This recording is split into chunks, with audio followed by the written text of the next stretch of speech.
अब कि मान लो आपको एक एंटरप्राइज कंपनी ने एक रैक सिस्टम बनाने के लिए बोला, जिसमें लगभग 10 मिलियन डॉक्यूमेंट्स और पीडीएफ्स हैं, शेयर पॉइंट का डेटा है, कॉन्फ्लुएंस का डेटा है, और आपको प्रॉब्लम ये हो रही है कि जो लेटेंसी है वो मतलब 15 सेकंड लग रहे हैं क्वेरी का रिस्पॉन्ड करने में, और जो चार्जेस है टोकन यूसेज हैं वो लगभग $60,000 पर महीना आ रहा है। तो इन दोनों प्रॉब्लम को हम कैसे टैकल करेंगे? हम इस वीडियो में लगभग 15 डिफरेंट आइडियाज लगाएंगे to solve this problem from end to end. तो सबसे पहला टेक्निक अप्लाई करेंगे जो ऑप्टिमाइजेशन टेक्निक होगा, that is hybrid search. Hybrid search का मतलब होता है आप BM25 कीवर्ड सर्च करोगे। BM25 का मतलब है बेस्ट मैच 25, है ना। तो ये क्या करेगा कि जो क्वेश्चन से कीवर्ड्स होंगे, लाइक पीटीओ पॉलिसी पूछ रहा है, तो पीटीओ पॉलिसी का एग्जैक्ट मैच जहाँ जहाँ हमारे डेटाबेस में मैच करेगा, है ना, उस वर्ड को हम उस इम्बेडिंग को उठा के हम लाएंगे और वही इम्बेडिंग हम आगे देंगे। करेक्ट। फिर हम करेंगे स्ट्रक्चर सिमेंटिक सर्च। इसका मतलब होता है कि जो हमारे क्वेश्चन से जो हमें सबसे क्लोजेस्ट पॉसिबल नेबर होता है उसको उठा के ला के देंगे सिमेंटिक सर्च। इन दोनों रिजल्ट्स को मैच कराएंगे, देन हमारे पास टॉप 200 रिजल्ट्स होगा, ये हम एलएलएम को देंगे, देन हमारा आंसर आ जाएगा। बट अभी प्रॉब्लम क्या है? अभी है कि अब हम 200 रिजल्ट दे रहे हैं, बट हम एलएलएम को 200 रिजल्ट का चंक क्यों दें जबकि हमारा पॉसिबल आंसर 3 चंक में हो सकता है। तो उसके लिए देखो अब अगला ऑप्टिमाइजेशन कि क्या करोगे। तो जो हमारे पिछले रिजल्ट से लगभग टॉप 200 चंक्स आ रहे थे, उन्हीं चंक्स को, जो हमारे 200 चंक्स आ रहे थे, जो कि फिर अगेन एलएलएम के पास जाते हैं, तो हम उसे बेहतर करना पड़ेगा। हमें इसे चंक की साइज कम करनी पड़ेगी जो हमारा रैक से आ रहा है। तो हम फिर क्या करेंगे, जो हाइब्रिड सर्च रिस्पॉन्स आया है, देन हम उनमें से रीरैंकर में पास करेंगे क्रॉस इनकोडर में। क्रॉस इनकोडर एक एजेंट की तरह बिहेव करेगा, राइट। इसमें जो यूजर ने क्वेश्चन पूछा है वो क्वेश्चन और जो रिस्पॉन्स आया है 200, वो रिस्पॉन्स मैच होंगे, और देन हम उसमें से top let's say 10 results output करेंगे देन एलएलएम को। अभी प्रॉब्लम हमारी कम नहीं हुई है, अब इसके बाद एक नया प्रॉब्लम शुरू हो जाता है कि इवन अगर ये 10 रिजल्ट्स देंगे एलएलएम को, देन यूजर के कॉन्टेक्स्ट में डेटा बढ़ता जाएगा, तो भी टोकन कॉस्ट बढ़ता जाएगा यूजर का। तो उसे हम कैसे कम करेंगे? अगला ऑप्टिमाइजेशन देखते हैं। कॉन्टेक्स्ट प्रूनिंग में इवन जो टॉप 10 हमारे पास रिजल्ट रिस्पॉन्स आया है, उसमें हमारे पास अननेसेसरी हेडर, नेविगेशन वगैरह वगैरह इन्फॉर्मेशन होगी। कॉन्टेक्स्ट प्रूनिंग हमें हेल्प करता है कि सिर्फ हमें जो जरूरत की इन्फॉर्मेशन है, जहाँ पे इस क्वेश्चन का आंसर लिखा है leave policy by for new parents, वही एग्जैक्ट चीज हमारे एलएलएम को जाए और देन आंसर जनरेट हो। कॉन्टेक्स्ट प्रूनिंग करते हैं सिमेंटिक सिमिलरिटी से। इवन जो हमारे पास टॉप 10 कंटेंट आए हैं, उन टॉप 10 कंटेंट के एम्बेडिंग को हम सबसे क्लोजेस्ट सिमिलर ले आके हम कॉस्ट प्रूनिंग करके डेटा को आगे देते हैं एलएलएम को, जिससे कि हमारा टोकन कॉस्ट और लेटेंसी बहुत ही कम हो जाती है। नंबर 4, इसमें हम क्या करते हैं, सिमेंटिक कैश।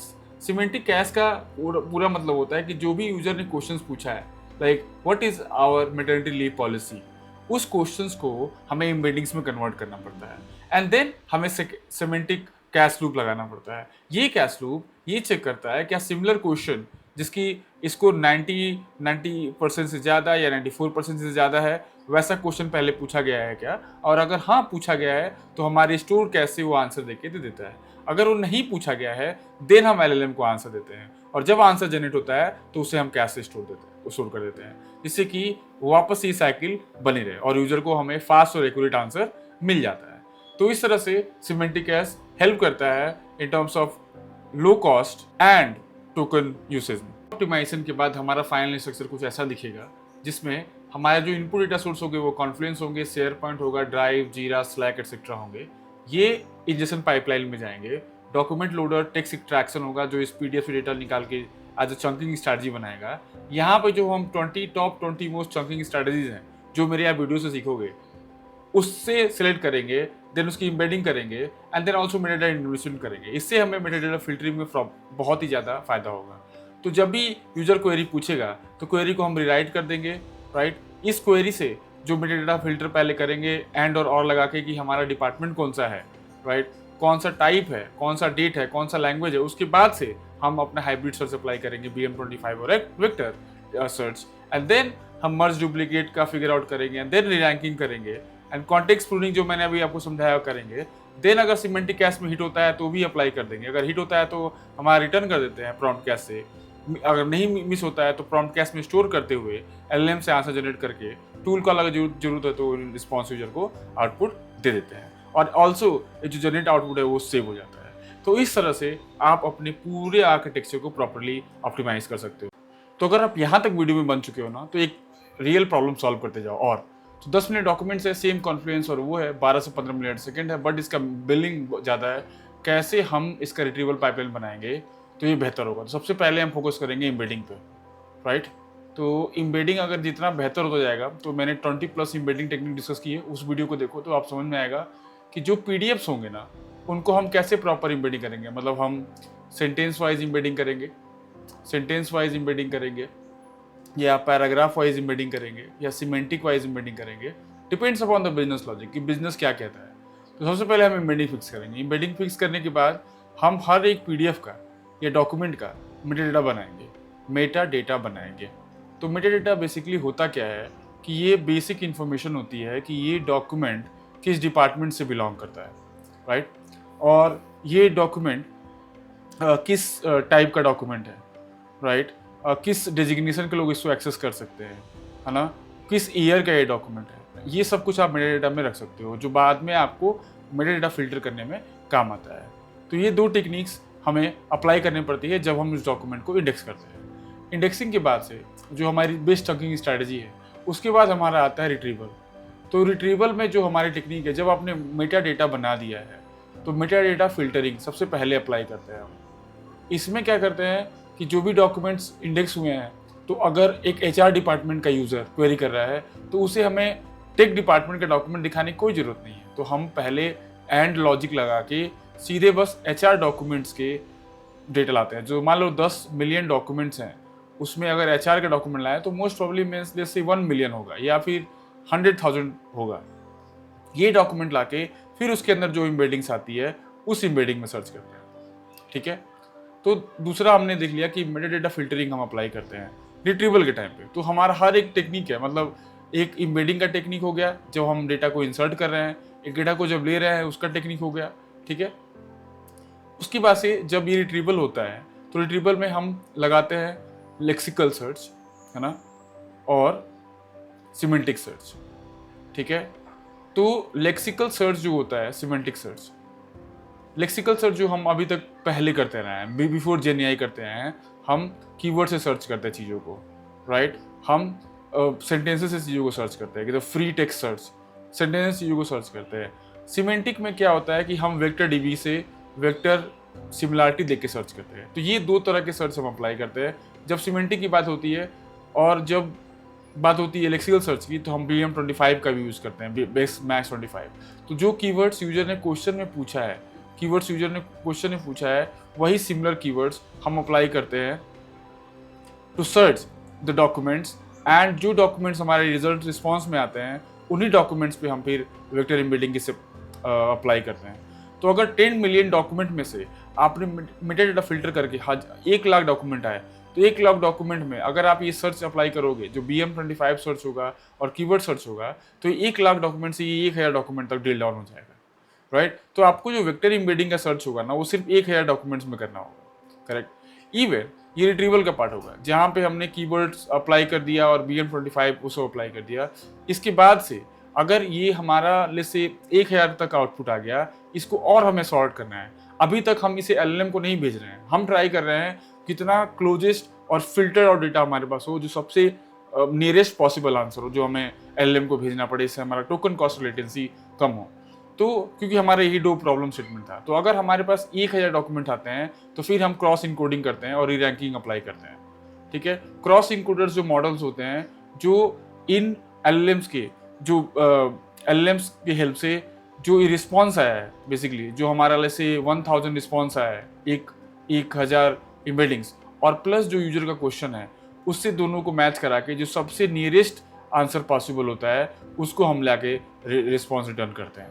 तो फिर हम री-रैंकिंग अप्लाई करते हैं। री-रैंकिंग से भी अगर पेट ना भरे तो उसके बाद एक टेक्निक होती है ग्राउंडिंग, और उसके बाद से हम ग्राउंडिंग अप्लाई करते हैं। तो मैं इसे हटा रहा हूँ, आप लोग इसके स्क्रीनशॉट ले लेना, तो जैसे आप इसको प्रॉपर याद कर सकते हो, ठीक है। तो देखिए ना, इतने सारे बेहतर टेक्निक्स हैं to make an enterprise AI better.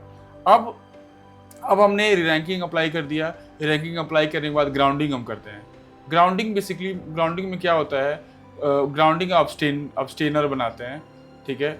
ये क्या करता है ना कि जो इवन मान लो 1000 से टॉप री-रैंकिंग हमने किया क्रॉस इनकोडर लगा के, और इसलिए से हमें 10 रिस्पॉन्स दे दिया। अब ये 10 रिस्पॉन्स जो दिया है, इसमें हम मेक श्योर करते हैं कि जो क्या कहते हैं, जो एलएलएम, मतलब ये 10 रिस्पॉन्स को हम एलएलएम को दे देते हैं, जो एजेंट। अब जब एलएलएम रिस्पॉन्स देता है तो हम उसमें ग्राउंडिंग सर्च करते हैं। ग्राउंडिंग में क्या करते हैं, हम फिगर आउट करते हैं कि जो रैग ने रिस्पॉन्स दिया था पहले ये 10 इंफॉर्मेशन, वो क्या एलएलएम उससे कुछ फालतू का आउटपुट तो नहीं दे रहा है, कोई मतलब अगर 15 डेज अगर लिखा हुआ है तो क्या एलएलएम उसको 30 दिन तो नहीं बना रहा। ये हम और मिक्स करते हैं, जैसे कि हमारा हेलुसिनेशन और टोकन यूसेज घटता है। इतना सब टेक्निक अप्लाई करने के बाद हमें जो इन आउटपुट होता है उसके लिए भी हमें मेक श्योर करना पड़ता है कि हम वर्बोज जेसन ना दें। वर्बोज का मतलब इतना जरूरी है उतने ही जेसन हम आउटपुट दें, ठीक है। इवन अगर हमारा जो इंफ्रास्ट्रक्चर है, मतलब जहाँ इनपुट आया और फिर ये रैक सिस्टम कनेक्टेड है, जिसमें हमने सब कुछ जो टेक्निक अभी डिस्कस किया सब कुछ अप्लाई कर दिया हुआ है, और यहाँ पे सिस्टम प्रॉम्प्ट है और हमारा यूजर प्रॉम्प्ट है, या इवन हमारे स्किल्स अप्लाइड है इस एजेंट के साथ, जो हमें आउटपुट दे रहा है, यहाँ हम अप्लाई करते हैं कैशिंग। अब कैशिंग देखो किस तरह से होती है, तो कैशिंग हम 2 जगह अप्लाई कर सकते हैं। जो हमने सिस्टम प्रॉम्प्ट अभी बोला ना, तो ये बेसिकली जाता है किसके पास है, एलएलएम के पास, करेक्ट है ना। एलएलएम सिस्टम प्रॉम्प्ट और यूजर प्रॉम्प्ट के हिसाब से या स्किल्स के हिसाब से रिस्पॉन्ड करता है। अगर हम आइडेंटिकल रखते हैं सिस्टम प्रॉम्प्ट को, तो ये प्रॉम्प्ट कैश हो जाता है, और जब ये कैश हो जाता है ना, तो उसका चार्ज एलएलएम हमसे नहीं लेता है। एलएलएम कौन, open AI, Anthropic, Gemini etcetera, ये हमसे नहीं लेते चार्ज, तो हमें सिस्टम प्रॉम्प्ट उसकी कैशिंग करनी पड़ती है। इवन जो हमने अभी प्रीवियसली डिस्कस किया था, जो क्वेश्चन यूजर पूछ रहा है, उस क्वेश्चन का एम्बेडिंग बना के उसको भी कहीं स्टोर कर लो, कैश कर लो, और देन रिस्पॉन्स आया। इवन हमने बात करी थी कॉन्टेक्स्ट प्रूनिंग की। कॉन्टेक्स्ट प्रूनिंग हमने इस बारे में बात करी थी कि जो डेटा बेसिकली हमें रिस्पॉन्स में मिल रहा है, उसको भी हम प्रॉपरली फिल्टर आउट करके एलएलएम को भेजें।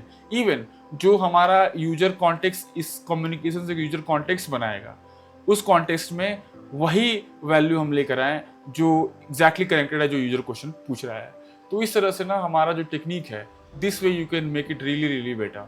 और ऑल्सो मतलब ये सारे जो टेक्निक्स है ना, ये it makes enterprise really great. तो मतलब ये हमारा एआई, अब फाइनल इंस्ट्रक्चर देख लो, एआई एजेंट हो गया, इससे हमारा प्रॉपरली रैक कनेक्ट हो गया, ये हमारा यूजर्स हो गए, है ना, ये यूजर हो गए। इसके पहले ना एक आप वेरीफायर भी लगा सकते हो कि हम एलएलएम कॉस्ट को कैसे हम बेहतर करें। तो एलएलएम की भी रीराउटिंग होती है, एक छोटा एलएलएम, छोटू सा एलएलएम, ठीक है, बड़ा सा एलएलएम और बड़ा सा एलएलएम। छोटा बड़ा का मतलब ये है कि जो ओपस मान लो 4.5 है, 4.8 है, या फेबल 5 है, ये बड़ा होता जा रहा है ना। ये मान लो सोनेट है, ये छोटा है, छोटा से बड़ा होना, इसकी भी रीराउटिंग हम इसके पहले ही कर सकते हैं कि छोटा क्वेश्चन है, इसकी ज़रूरत है कि नहीं है। टूल कॉल में हम और बेहतर चीज़ें अप्लाई कर सकते हैं। तो these are all different techniques, with help of it you can build a proper system, है ना, that can solve the latency and the cost. And also hallucination में भी आपको बहुत हेल्प होती है। हेलुसिनेशन का मतलब ही है, जिस दिन आपका एम्बेडिंग सही हो गया ना, एम्बेडिंग आपका प्रॉपर कर लिया ना, आपने सिस्टम प्रॉम्प्ट और यूजर प्रॉम्प्ट और स्किल्स अच्छे से बोल दिया, जिस दिन आपने टूल कॉलिंग में सारे आपने डिस्क्रिप्शन करेक्ट, और आपने उसके टाइप्स और उसके टाइटल और इवन उसका आउटपुट, टूल्स का आउटपुट प्रॉपर स्ट्रक्चर्ड कर दिया, राइट, ये बेहतर आपका हो जाएगा। इवन आप वर्बोज चीज़ें कहीं मत करो, आप कहाँ मत करो, आप सिस्टम प्रॉम्प्ट में वर्बोज मत करो। वर्बोज मतलब होता है कि जो एक छोटी सी चीज़ एक लाइन में डिफाइन हो सकती है, उसको 3 लाइन में कभी डिफाइन नहीं करना। इन प्रॉम्प्ट्स को आप कभी भी एक अनदर एलएलएम से मत बनाओ। देन यूजर प्रॉम्प्ट में वर्बोज मत करो। देन जो जेसन आप स्ट्रक्चर्ड आउटपुट दे रहे हो फ्रॉम सिस्टम प्रॉम्प्ट और यूजर प्रॉम्प्ट, उसको आप वर्बोज मत करो। वर्बोज जेसन में क्या मतलब है, मान लो मैं लिख रहा हूँ कस्टमर नेम और customer first name for example, इसको क्या लिखने की जरूरत है इतनी सारा बड़ी, यहाँ पे लिख सकते हो सी नेम या C F name, something like that, और इसकी मैपिंग आप सिस्टम प्रॉम्प्ट में रख सकते हो। तो this way you can design whole system to make low latency and less cost and for many millions of documents. जितने भी डॉक्यूमेंट्स आपके पास आते जाएं, इट डिपेंड्स आपका वेक्टर डीबी प्रॉपर रखता है कि नहीं, क्योंकि हर जगह इंपॉर्टेंट चीज़ है ना, कितना छोटा एम्बेडिंग आप स्टोर करते हो, कितना छोटा रिट्रीव करते हो, because it's all about the cost. ठीक है, तो hope you like the video, make sure you like, subscribe and comment. Thank you.